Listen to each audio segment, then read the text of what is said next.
জানাবো metal presence কৃষি সংবাদ সুজলা সুফলা।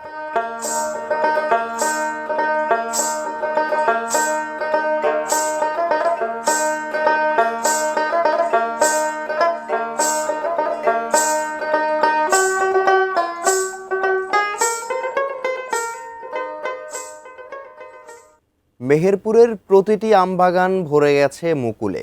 প্রাকৃতিক দুর্যোগ না হলে এবার বাম্পার ফলনের আশা চাষিদের।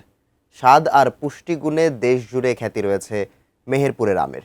হিমসাগর আম জিআই পণ্য হিসেবে স্বীকৃতি পাওয়ায় জেলা জুড়ে বেড়েছে আম চাষ। হিমসাগর ও ল্যাংড়ার পাশাপাশি আম্রপালি, গোপালভোগ ও কাঁচা মিঠা জাতের আমের চাষ হচ্ছে জেলার বিভিন্ন এলাকায়। কৃষি বিভাগের তথ্য মতে চলতি মৌসুমে জেলার প্রায় ৩,০০০ হেক্টর জমিতে আমের চাষ হয়েছে। উৎপাদনের লক্ষ্যমাত্রা ৪০,০০০ মেট্রিক টন। বিগত কয়েক বছর ধরেই মেহেরপুরের আম ইউরোপে রপ্তানি হচ্ছে। চলতি বছরও প্রায় ৮০০ হেক্টর বাগানের আম ইউরোপ সহ বিভিন্ন দেশে পাঠানোর প্রস্তুতি রয়েছে। মেহেরপুরের আম খুব সুস্বাদু আম। এই আম কোথাও পাওয়া যাবে না, আর এবার পর্যাপ্ত পরিমাণ মুকুল হয়েছে।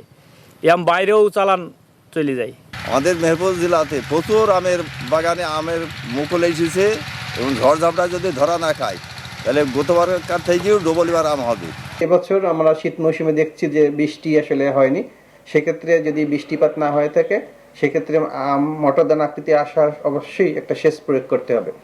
এই পরিচর্যা যদি করি তাহলে আমরা আমাদের কাঙ্ক্ষিত ফলন আমরা পাবো।